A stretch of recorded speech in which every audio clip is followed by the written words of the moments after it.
Hello everyone, I'm here today to do my wrap-up for the quarterfinals of the Booktube prize, and I was judging fiction in this round. I was judging Group A. So if you don't know how this works, it's organized by Robert at Barter Hordes, and basically there is a pool of judges and we all are all assigned 6 books that we have to rank from first to 6, and then the first he puts together all of the rankings of all of the judges, and at the end, whoever finishes in the first 3 spots goes to the next round, and the last 3 don't go through. I'm going to go through all of the 6 books that I read for this round of the Booktube prize, and I will go from the 6th to the 1st. And at this point, the results are not there yet, so I don't know who went through or who didn't, but you would know when you see this video because I would only publish it when the results are out, which is the rules. But yeah, I think that's all I had to say, so let's get into the books. So in 6th place I put Homeland Elegies by Ayad Aktar, and basically this book was the experience of a Pakistani Muslim in the US as an immigrant, or as his parents are an immigrant, and it's around the time of Trump winning the elections, so it talks a lot about Trump and the position of different members of his family with respect to him and how he feels in the US society, and in principle all of that sounds really good for me. And in principle, I agree with the main points that he makes in the book, but my main problem with this is that, first of all, it was really long. I think that it rumbled a lot and went back and forth. The structure of the book made no sense, and the tone was irking to me because it makes assumptions about people. It's a bit like The Reluctant Fundamentalist by Mohsen Hamid. If you have read that, it kind of makes assumption about the people that are reading the book, that they're not really flattering, like they don't know anything about the experience. And I think that at this point most people have a certain feeling of what the Muslim experience in a Western country is and what their prejudices are, and I just don't enjoy being talked down like that. And yeah, I found the book annoying. I found the tone annoying. I didn't connect with any of the characters. It was written in a way in which I don't think you are supposed to. And I don't think that a novel is really successful if you don't really get the feeling that you know the character by the end, the main characters, and this didn't give that. So I think that for me this did not work at all, and that's why it's my 6th place. The next one that I have in 5th place is Pew by Catherine Lacey, and I didn't know this before starting this because I'm not native speaker, but Pew is like the church benches.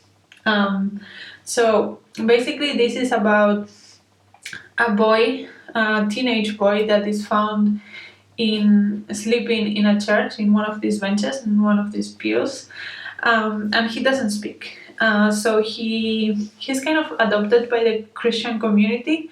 He's named Pew because they don't know his name or her name, because they don't know the name of this teenager, and they basically don't know anything about this person. They don't know the gender, they don't know the name, they don't know where they came from, and it's kind of the reaction of these church people to this, and how at the beginning they're all like trying to help, but they hit a point in which, because this person does not fit within their idea of the world and they don't know how to place him, they kind of grow tired of it.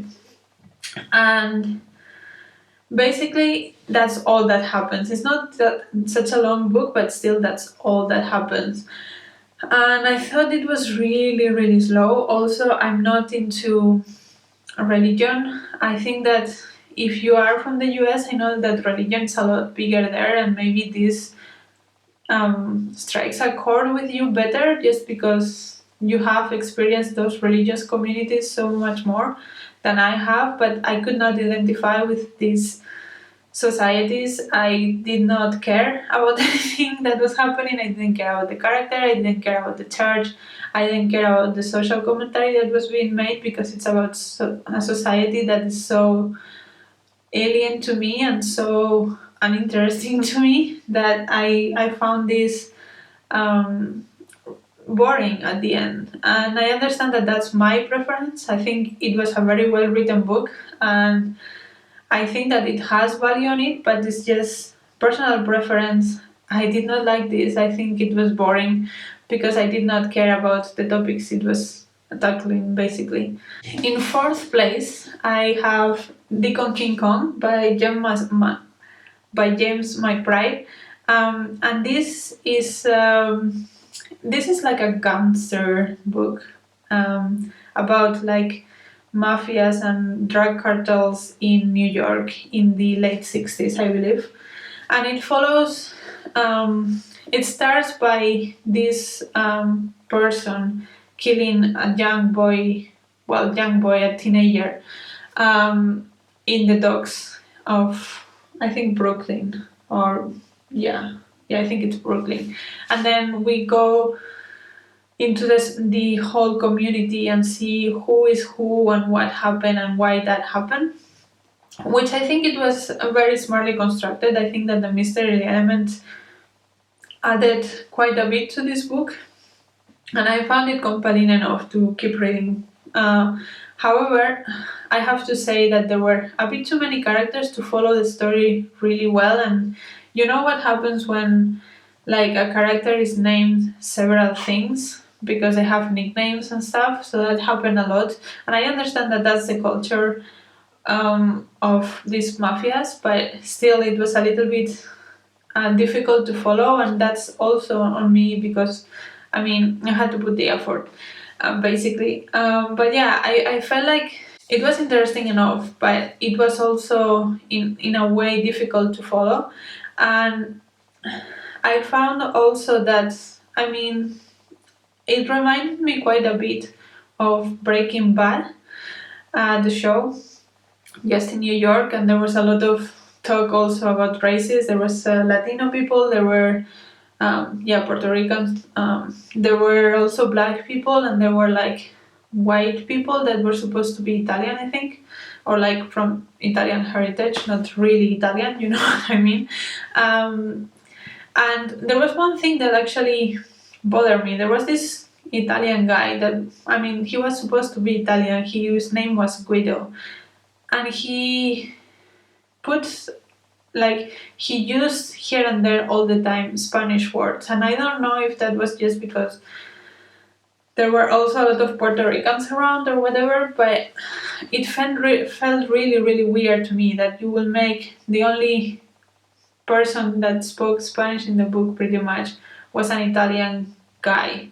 I don't know if that was intentional, and I don't know if that's true of how things were back then, but it just felt weird. Like, I don't know, why did this Italian guy use Spanish words? Yeah, I don't know. That was weird.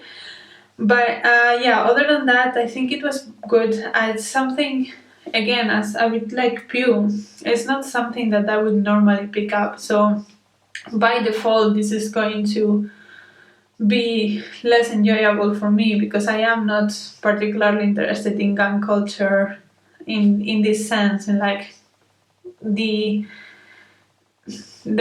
gritty details of who killed who in a mafia thing.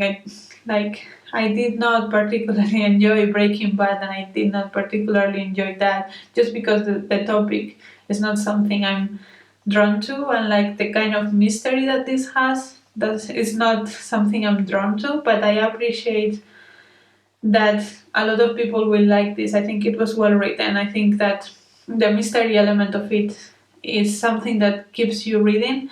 So yeah, I appreciate that this is good, but at some point in these kind of prices, you have to judge by your pure enjoyment because it's the only thing that you can judge things on, and I did not enjoy this as much as the other books. So this is in my fourth place. In third place, I have put something that I had actually already read, and that is Real Chinatown by Charles Yu. So this one is a very interesting novel, and it's written like a script. I don't know if you can see that, but it's written as a script, and it's told from the point of view of this Asian actor trying to make a career in Hollywood and realizing that the only jobs that he's going to ever get is like generic Asian man or kung fu guy, which is like the highest that an Asian character can ever get. And it's basically a commentary on how Asians are treated, especially on the show business in Hollywood and places like that. And the small ways in which they are discriminated against. And it also talks about discrimination against Black people, so it does recognize that they are not the only ones and they are probably not the worst ones, but that doesn't reduce the fact that they are discriminated against. And yeah, I thought this was really smart. It was really new way to do things. But yeah, there were some parts in which the message was a little bit too on the face, and that's why it's in the third place. But I thoroughly enjoyed this one anyway. I actually better read this with Rainier from Rainier Books a while back, last year, and we did a series of in-depth conversation videos talking back and forth about this book. So I will link those videos below so you can go and check them out. Because I think they are. I think we explain a little bit more about what we found interesting and not interesting about this book in those videos. So yeah, if you want to check that out, I will link it somewhere. Then in the second place, I have The Death of Vivek Koji by Akwaeke Emezi, and this book is inspired by a chronicle of a death foretold, I think it's in English, by Gabriel Garcia Marquez, which I have read a while back. I actually read it in school and we studied it, and I remember that it was one of the first books I read for school that I really enjoyed. I thought it was really clever, and since then I have read several retellings of that kind of idea, that you know from the first line that the main character is gonna die, and then you work your way back into how that really happened. And it's kind of a mystery, but it's also like not a mystery because you know this person is gonna die, but you don't know how, and you don't know the motivations of people, and it makes you double guess and question the motivations of people. And as much as I like the original one, the adaptations I had read until now didn't work for me, so I went into this a little bit doubtful if I was going to like it, but I have to say Akwaeke Emezi goes through and makes it work really well. This is set in Nigeria, and it's a queer story of Vivek Oji and how he was kind of a different boy from the beginning, and how that affected the people around him, and how that ended up being making him an outsider.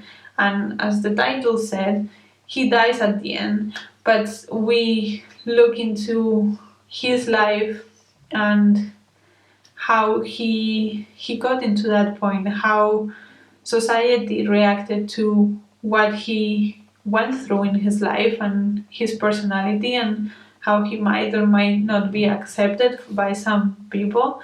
And I thought it was really powerful. I mean, I already loved Akwaeke Emezi's work that I have read, but yeah, this one surprised me because I was not sure it was gonna work, and it did work very well, and I was really impressed. So that's why it's in my second place. So that means that in the first place is The Mirror and the Light by Hilary Mantel, and I also read this last year for the Booker Boy book club, and I have a review up, so I will put it somewhere. I will link it down below as well. And yeah, I mean, this is quite a work. I read the whole last year I read the 3 books in the trilogy, and I have to be honest, at the beginning it was hard going. Like, I did not. It took me a while to get used to the writing style and the characters and the heavy topics. But I think from the trilogy, The Mirror and the Light is actually the best of it, because it goes deep into this society and all the gossipy things that happen. But at the same time, it is a lot more readable than Wolf Hall is. So I thought it was really good.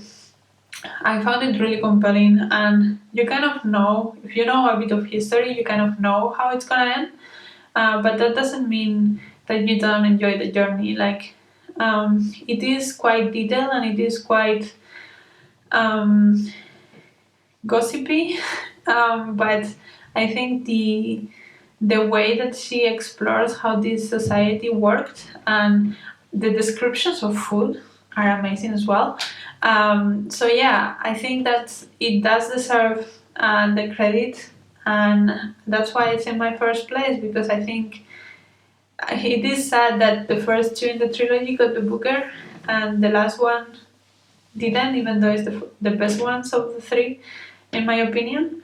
So maybe it will get the Booktube prize. But yeah, if you want to know more about my thoughts, my fresh thoughts, you can go back into my review and learn a little bit more about that. But yeah, I think that Hilary Mantel is really good in this book. So yeah.